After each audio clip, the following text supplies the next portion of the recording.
सब देखने और सुनने वालों की खिदमत में मोहब्बत भरा सलाम चलेंगे। जर्मनी इरफान अहमद खान साहब हमारे साथ होंगे। इलेक्शन के बाद अब तक क्या हो रहा है और जर्मनी में पार्लियामेंट का जो नया साल है उसका आगाज हो रहा है। खान साहब बताइए क्या चल रहा है जनाब। जर्मनी में जी जी। देखें, जर्मनी में आज 25 मार्च है और आज जो नई पार्लियामेंट है उसका मतलब वजूद में आई है इन मायनों में कि वो आज अपना हलफ उठा रहे हैं नई पार्लियामेंट। जी जर्मनी के जो 30 मेंबर हैं जी। तो उनका आज पहला दिन है और आज इस वक्त असेंबली का इजलास शुरू हो चुका है, हम्म। जिसमें उन्होंने मेंबरान ने हलफ वगैरह उठाने हैं। और ये जो 630 मेंबरान की असेंबली है, इसमें 73 मेंबरान वो हैं जो नॉन जर्मन रूट्स रखते हैं। मतलब जब ये जर्मनी में पैदा हुए तो इनमें के माँ बाप जो थे उनमें से एक जो है वो उस वक्त तक जर्मन नेशनल नहीं था। अच्छा। गैर मुल्की मतलब था। जी जी।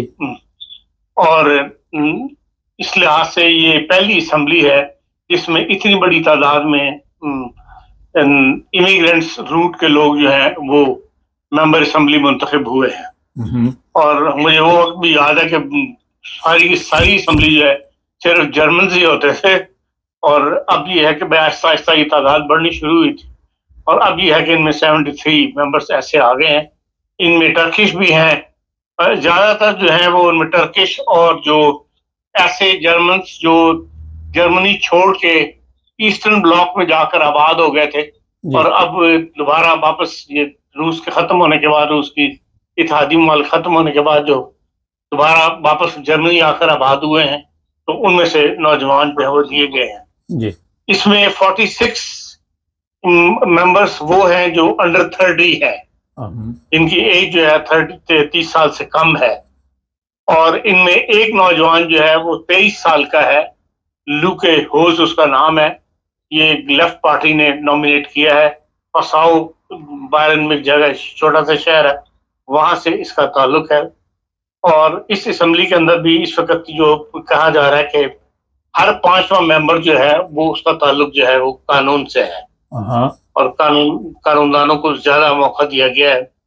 और वैसे तो सबने ही अपने अपने मेंबर्स जो हैं डाले हैं, लेकिन एसपीडी के बारे में कहा जा रहा है कि ये सही जिसे कहते हैं सियासी अवामी सियासी पार्टी के तौर पर आई है कि इसके मेंबरान में टीचर्स भी हैं, सिविल सर्वेंट भी हैं, कानूनदान भी हैं, एनजीओ स्टाफ के हैं, और इनके जो पुराने पार्टी वर्कर्स हैं जो ज्यादा पढ़े लिखे नहीं, उनको भी उन्होंने मौका दिया है।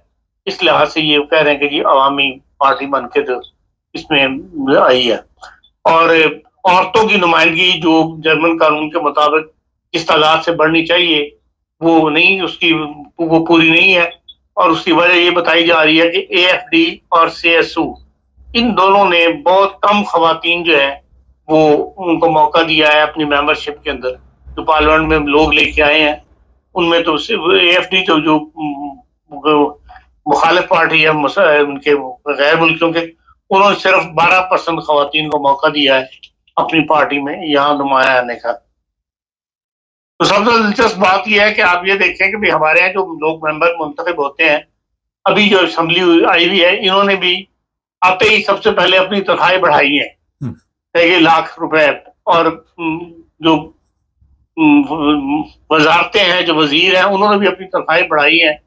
और यहाँ पर जो 23 साल का लड़का जो पहली दफा असेंबली मेंबर मुंतखब हुआ है, लूके होस, उसने कहा है कि मेरी तनख्वाह जो पार्लियामेंट्री तनख्वाह 11,000 यूरो जर्मनी में मेंबर पार्लियामेंट को मिलते हैं, उसने कहा है कि मैं 2,500 यूरो अपनी ज़ात के लिए रखूंगा और बाकी सारे पैसे जो हैं वो मैं एनजीओस को या जो वो लोग जो मुस्तहिक हैं, जो गरीब हैं, जिनको उस पैसे की जरूरत है, उनमें तकसीम कर दूंगा। मेरी ज़ात के लिए 23 साल के लड़के को 2,500 यूरो जो है वो काफी है, मैं उसी में गुजारा करूंगा। ये बहरहाल एक अच्छी मिसाल उसने जो है वो कायम की है। और नौजवान जो है उनसे लोगों को ज्यादा उम्मीदें व्यवस्था कर रहे हैं। जो 46 नौजवान जो 30 साल कम उम्र से 30 साल की उम्र तक के लोग आए हैं, तो वो भी ये कह रहे हैं कि भाई हम चाहते हैं कि जर्मनी का पॉलिटिकल जो पार्टी का जो सिस्टम है, जो पॉलिटिकल पार्टीज हैं, वो उन मसाइल के साथ डील करें जिनका ताल्लुक गरीब आवाम से है। जर्मनी के अंदर मकानों के किराए वगैरह बहुत ज्यादा बढ़ गए हैं, महंगाई बहुत ज्यादा बढ़ गई है। वो ये इंटरनेशनल पॉलिटिक्स से ज्यादा ये तवक्को करते हैं कि हमारा जो काम करने का तरीका ये होगा कि हम अपनी पॉलिटिकल पार्टियों को मजबूर करें कि वो हमारे अवाम के जो मसाइल हैं जर्मनी के, वो उसको हल करें, ना कि इंटरनेशनल पॉलिटिक्स में ज्यादा दखल दिया जाए। फिर वो कहते हैं कि हमारी कोशिश यही होगी कि जो नई इसके पार्लियामेंट जो है इसको एक नई शेप दी जाए, इलेक्शन कमीशन में ऐसी रिफॉर्म की जाए कि जो नौजवान क़यादत है वो अब जर्मनी में सामने आए। ये जो पुराने सियासतदान है इन्होंने, वो कहते हैं कि इनसे हमारी अब जान छूटनी चाहिए और हर पार्टी के अंदर नए क़यादत जो है वो सामने आनी चाहिए, नए लोग मुंतखब होके एक नई सोच जो है वो जर्मनी की सियासत में जो है वो दाखिल हो और उनके हाथ में जो कमान दी जाए। इस किस्म की गुफ्तगू के साथ जो है वो आज असम्बली का इजलास जो है वो शुरू हुआ है। ये वो गुफ्तगू थी जो असम्बली इजलास से पहले प्रेस के साथ उन्होंने गुफ्तगू की है, नुमाइंदगान ने जो उन्होंने बातें की हैं वो मैंने आप नाज़रीन के लिए बयान कर दी हैं। नाज़रीन, खान साहब, इससे अगला स्टेप क्या होगा इस इजलास के बाद? देखिए, जाहिर है कि सबसे पहले तो इन्होंने जो 1 ट्रिलियन का लिया है कर्जा लेने की आईन में तब्दीली करके हासिल किया है।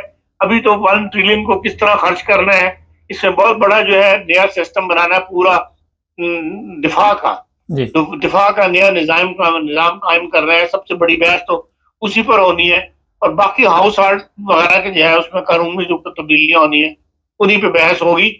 और जो नया दिफाई सिस्टम इन्होंने 1 ट्रिलियन का जो इजलास हुआ पिछले हफ्ते जिसमें मंजूरी दी गई है, उसके अंदर ये बात डिस्कशन के अंदर आई है कि अगर हम एक नया सिस्टम कायम कर रहे हैं, पूरा दिफाई निजाम जो आज तक हम अमेरिका पर इन्हिसार करते थे, अब हमने इस फील्ड के अंदर अगर अपना हर सिस्टम नया कायम करना है तो हमें तो इस वक्त गैर मुल्कियों की अभी भी इस सिस्टम के बगैर जरूरत है। तो जब हम एक पूरा निजाम लेकर आएंगे, इसमें हजारों लाखों में नए इफरादी कुव्वत चाहिए होगी और वो हमें गैर ममालिक से लेनी पड़ेगी। इसलिए अपने ज़हनों को उन्होंने ये तैयार किया है कि हाँ, सियासतदानों ने मतलब इसमें बहस के अंदर ये बात सामने लाए हैं कि भाई आगे तैयार हो जाओ कि मजीद हमें हुनरमंद अफराद चाहिए। हाँ, हम ये कहते हैं कि हम हुनरमंद अफराद ही लेंगे, दूसरे अफराद को हम हौसला शिकरी करेंगे, लेकिन हुनरमंद अफराद के जर्मनी आने के लिए जर्मन अवाम को जो है वो तैयार हो जाना चाहिए। ये बड़ी डिस्कशन जो है पिछले हफ्ते होती रही है, जो मतलब पब्लिक के सामने वो ये बात लेकर आए हैं। ज़ाहिर नेशनल असम्बली के अंदर भी ऐसे कवानीन बनाए जाएंगे जिनके अंदर हुनरमंद अफराद को जो है वो जर्मनी आने के रास्ते जो है वो आसान हो।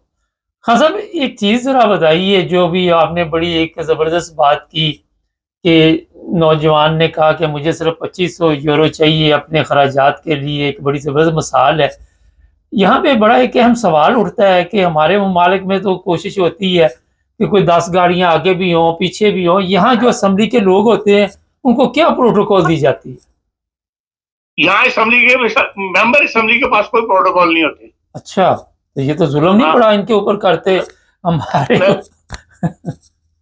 देखें, जो 11 यहाँ पे कोई डेली अलाउंस नहीं मिलता आपको मेंबर असम्बली को। मेंबर असम्बली की तनख्वाह है 11,000 रुपए, उसी के अंदर उसमें गुजारा करना होता है। या यहाँ नहीं है कि आप जिस तरह हमारे यहाँ डेली अलाउंस लगा दिया जाता, तनख्वाह लगा दी जाती, यहाँ कोई ऐसा सिस्टम नहीं है। पेट्रोल वगैरह फ्री, गाड़ियों में जितना मर्जी गाड़ियां फ्री, ये भी पिकनिक चलती है यहाँ पे? नहीं है, कोई ऐसा सिस्टम यहाँ पे मौजूद नहीं है। अच्छा, तो एक बड़ी अहम बात आपने की कि नौजवानों को वो आगे ला रहे हैं, और आप समझते हैं कि नौजवानों को आगे लाने से सिस्टम तब्दील होगा? क्योंकि ज़ाहिर है यंग दिमाग है और आज जिस तरह दुनिया तरक्की कर रही है, IT है, कोई भी शोबे हैं, वहाँ पे नौजवान ही हैं जो वो कामयाब जा रहे हैं। तो इस तरह के प्रोग्राम हमारे लोग क्यों नहीं सोचते?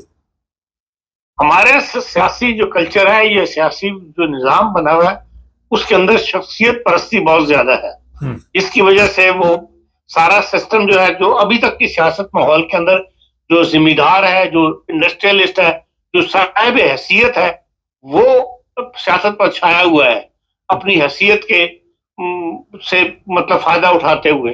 तो अवाम इतने गरीब है, दोनों के दरमियान इतना गुर्बत का मतलब मैदान है कि वो हर चीज के लिए उसी अपने जिम्मेदार की तरफ या अपने साहिब हैसियत जो इलाके का बंदा है उसी की तरफ देखता है अपनी हर जरूरत के लिए। तो ये असल में तो निजाम की खराबी है।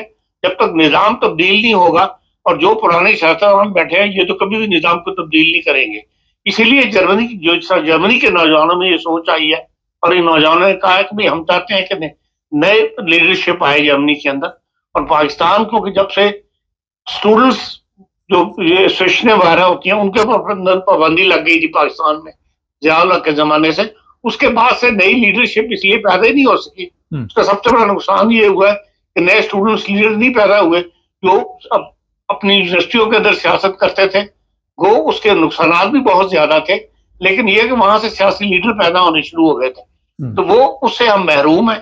तो जब तक ये सिस्टम नहीं बदलेगा हमारे यहाँ, जब तक मौजूदा सियासी सेटअप जो है, सियासी निजाम, इसको बदल के और निजाम की अहमियत नहीं दी जाएगी, जो भी जिसे कहना चाहिए कि आप जिस नजरियाती सियासत को फरोग नहीं दिया जाएगा, उस वक्त तक तो हमारे कोई तब्दीली का इम्कान नहीं है। ये शख्सियत परस्ती पे चलती रही है।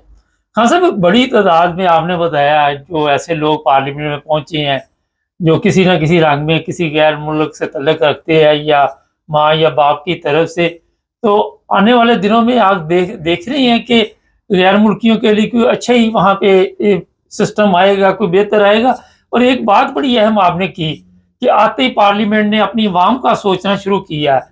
हमारे तो होता ये है ना कि हम अपना सोचते हैं, अवाम को मिट्टी डालो, अवाम तो वो कहते हैं ज़रूरत नहीं है। तो ये तो बड़ी अच्छी सोच है कि सबसे पहले इजलास में इस पर बातचीत हो रही कि अवाम के मसाइल क्या हैं।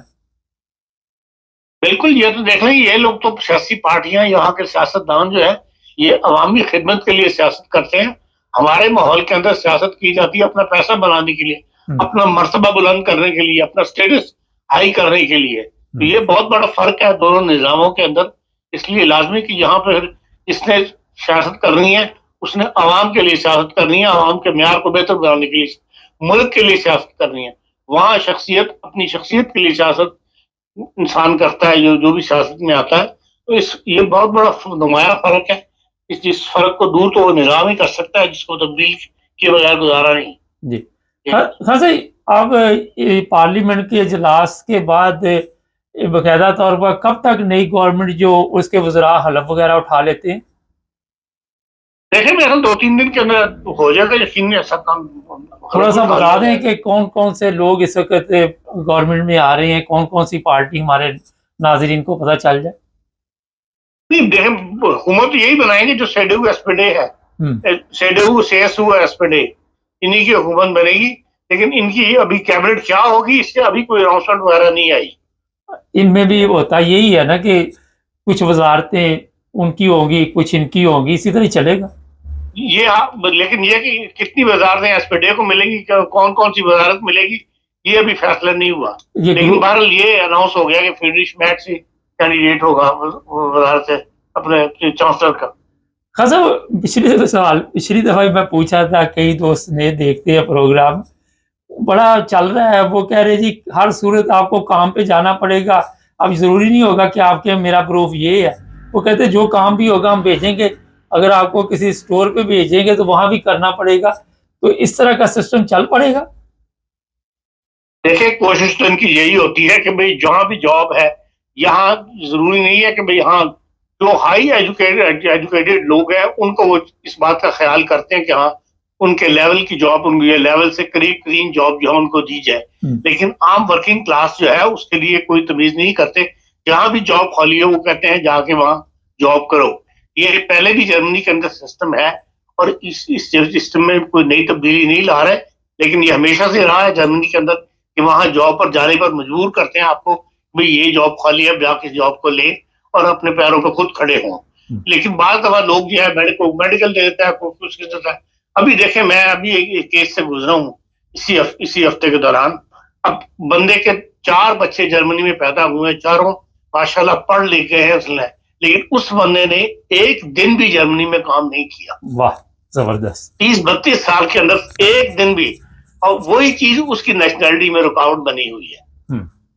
सारे बच्चों को मास्टर इसके जर्मन नेशनल है, लेकिन दोनों मियाँ बीवी को जर्मन नेशनल नहीं है, उनको नेशनलिटी नहीं दी जा रही। कोर्ट के अंदर मतलब वो अब जाना चाहता है कि भी मैं कोर्ट के अंदर चला जाऊं। वकील भी यही कह रहे हैं कि वो भी आपको हासिल नहीं होगा कि आपने 30 साल के अंदर एक दिन भी तो काम नहीं करके दिखाया। तो मिला ही नहीं होगा काम उसको। हाँ, ये तो नहीं हो सकता जर्मनी के अंदर काम ना मिला हो, जर्मनी जैसे मुल्क के अंदर। नहीं मेरा मतलब निकल जाए, हर जगह लगे, जो जितने भी स्पेडिशन की फर्में हैं, हर फर्म के आगे बाहर लिखा हुआ बोर्ड लगा हुआ है, उन्होंने कहा मुझे काम वाले लोग चाहिए। हर फ्रोजर की दुकान के पीछे बाहर बोर्ड लगा हुआ है, फ्रोजर या फ्रोजर जो है उन लोगों को चाहिए। नहीं उसके स्टैंडर्ड का नहीं मिला होगा ना। मतलब काम तो मिल, जर्मनी में काम मिलना कोई मुश्किल काम नहीं है, नहीं आप काम करने पे आमादा हो। नहीं लो स्टैंडर्ड का होगा ना, उसके जो वो चाहता होगा वो उस तरह का नहीं मिला होगा, ये भी तो हो सकता है। यहाँ तो कोई स्टैंडर्ड नहीं है, यहाँ तो ये हाथों से काम करो, हर बंदा काम कर रहा है बस। खान साहब एक और बातचीत सुना है चल रही है कि आप देख रहे हैं जो गैर मुल्की यहाँ पे रह रहे हैं जिनके पास डोल्डिंग वगैरह है, उनके मतलब भी ये गौर कर रहे हैं कि उनको लीगल किया जाए जो लंबे अरसे से यहाँ पे रह रहे हैं। ये तो कानून ऑलरेडी मौजूद है कि जो लोग लंबे अरसे से रह रहे हैं उनको वो कह रहे हैं कि आप जॉब ढूंढे और अपने आप को अपना वीजा जो है वो चेंज करवाएं, और कई लोगों ने करवाए हैं, मेरे जाती इल्म में है। ये स्कीम तो 2 साल से हो गए, ऊपर हो गए, चल रही है। लेकिन वो जो शोर शराबा गैर मुल्कियों के खिलाफ था वो कोई नरम पड़ा अब जिस तरह। लेकिन वो एक सियासी वो था, जिसकी इंतखाबी मुहिम थी, जिसके अंदर AFD ने बहुत ज्यादा शोर वगैरह डाला हुआ था। अब वो इंतखाबात के बाद वो माहौल नहीं रहा, वो मामला ठंडे पड़ गए हुए हैं, उस तरह डिस्कशन में नहीं आ रही ये बातें, या उस तरह अखबारात जीनत नहीं बन रही जिस तरह शुरू में माहौल में बन रही थी। खासा आखिर पे ये बताइए, एक तरफ इनको लोगों की जरूरत है, दूसरी तरफ यहाँ जो रहते हैं वो काम नहीं करते, ये तो बड़ा अजीबोगरीब एक मसला बना हुआ है। प्रॉब्लम ये है कि उनके पास कोई बरूफ नहीं है, ये वजह भी हो सकती है। देखिए, बरूफ को अपग्रेड करने के लिए जर्मन इंडस्ट्री ने बहुत पैसा खर्च किया है, वो सारा खर्च गवर्नमेंट पर नहीं डाल रहे, जर्मन इंडस्ट्री फंड जो है वो खर्चा उठा रही है। वो कह रही है ऐसे बंदे हमें दो जो हम अपग्रेड करेंगे, उसका खर्चा हम उठाएंगे। और हर आर्बाइट के अंदर बकायदा इसके दफातर बने हुए हैं, जहां जाके आप अपनी वेल्डिंग करवाए, वो आपको बैरूफ बताते हैं कि ये बैरूफ की लिस्ट है, इसमें से कौन सा बैरूफ आप करना चाहते हैं, जो आपको समझ में आता है, जो आप समझते हैं कर सकते हैं, वो फिर गवर्नमेंट उसको दाखिला दिलवा के वो बैरूफ करवाने को तैयार है। लेकिन आर्बाइट तक जाना जो है वो तो फर्द ने खुद है, खुद उसका फैसला करना है। ये तो है। खास साहब ये कोई चीज रह गई थी, इस बंदे ने अब काम नहीं किया, अदालत में फर्ज करे जाते हैं तो अदालत तो कहेगी जनाब यहाँ पे तो आपने काम नहीं किया, जज भी तो सवाल करेगा ना। ये एक सादा सा सवाल ही है कि क्या वजह हुई, या आप बीमार थे या क्या वजह थी। देखिए, ये लाजी बात है कि भाई खाली ये समझ लेना कि भाई मैं जिस बंदे के साथ गया था वकील को लेके, वकील ने यही कहा कि भाई आप इंतजार करें कि आपकी उम्र 67 ईयर से ऊपर हो जाए, तो फिर तो हो सकता है कि भाई हम कोर्ट में जाएं तो कोर्ट आपकी बात सुन ले, कह दे हाँ आपको नेशनलिटी दे दे। लेकिन यह है कि भाई आपने जब तक काम करने की उम्र है उसमें आपने एक दिन भी जर्मनी में काम करके ना आपने काम किया ना आपकी वाइफ ने काम किया, तो मुमकिन नहीं है कि आपको जो है वो कोई अदालत इस किस्म की राय दे दे कि हाँ आपको नेशनलिटी दे दी जाए। हाँ, हम रहम की अपील करके देख लेते हैं रिव्यूअल प्रेसिडेंट से कि वो मान जाए तो और बात है, लेकिन ये है कि ये इसका इम्कान नहीं है कि अदालतों में जाके हम जीतना शुरू कर दें कि भाई आपने काम नहीं किया और फिर भी आपको जो है जर्मन नेशनलिटी दी जाए। पर कहने का मकसद ये है कि इस बात की अब इम्पोर्टेंस बढ़ गई हुई है कि जर्मन नेशनलिटी लेने के लिए खाली टाइम पीरियड ही काफी नहीं है, बल्कि जो दूसरे बात स्पोर्टिंग लवाजमात है उनको भी पूरा करना जो है वो जरूरी है। बहुत शुक्रिया खासा। मुझे हंसी इसलिए आ रही थी शायद उसके पास वक्त ही ना हो कि काम का कहीं और मसरूफ हो साहब बहादुर, क्योंकि जिसके पास इतना वक्त नहीं है कि 32-33 साल में काम नहीं किया और अब रैम की अपील की करके वकील ने उसको मशवरा दिया कि आप नेशनलिटी ले सकते हैं। अंदाज़ा लगा लें कि ये हालात भी हैं ऐसे लोगों के। और जर्मनी में जिस तरह खान साहब ने कहा काम बहुत है, ये टैक्सी का काम मैंने देखा हर जगह पे लोग लगे हुए, जिसने करना उसके लिए तो है। मगर जिसने नहीं करना, जिसने कसम खाई होती है, जिसको वो मसाला मिर्च मसाला लग जाता है और वो फिर ज़ाहिर है। और ऐसे बंदे बड़े दीनदार भी होते हैं, ये भी मैं आपको बता दूं, क्योंकि उनका पूरा जोर दीन पर होता है और उनको ये ज़हन में नहीं होता कि जनाब रिज़्क़ हलाल है, नबाजत है, माजरत के साथ। दूसरी बात ये है कि जो नौजवान, आपने सुना खान साहब ने बताया, हमारे ये होता है कि लोगों को अपनी ज़रूरियात के लिए लालच एक ऐसी चीज़ है। और उस नौजवान ने कहा जी मुझे 2500 यूरो चाहिए, बाकी मैं किसी भी जगह पे ज़रूरतमंदों को दे दूंगा। इंसानों के अंदर लालच इतना ज़्यादा बढ़ गया हुआ है, ज़रूरियात को हमने बढ़ा लिया हुआ बहुत ज़्यादा। उसको महदूद अगर करें तो अच्छी ज़िंदगी गुजर सकती है, अच्छा गुजारा हो सकता है, अच्छे सिस्टम के साथ, इज़्ज़त के साथ आप दुनिया में ज़िंदा रह सकते हैं। मगर ख्वाहिशें इतनी बढ़ा ली हैं, जो पाकिस्तान के हालात हैं, ख्वाहिशें ही है ना कि एक दूसरे का गला दबा रहे हैं, एक दूसरे से पैसे छीन रहे हैं। तो ऐसे नौजवान जिस कौम में होंगे, वो कौम कभी भी ये नहीं आप कह सकते कि किसी भी मैदान में किसी के साथ भी कोई जंग हार सकती है। ये नहीं होता कि जंग लड़ाई की हो, जंग ये भी होती है कि हालात के साथ जंग लड़नी, जो अपनी अवाम है उनके मसाइल के साथ जंग लड़नी। और ऐसे लोग जो अपनी अवाम का सोचते हैं, अपना कम सोचते हैं, ये है वो ममालिक। एक हमारा इस्लाम का किला देखने रोज़ाना उस पर कितने हम प्रोग्राम करते हैं। हमारे चैनल को सब्सक्राइब करें, जुड़े रहे हमारे साथ।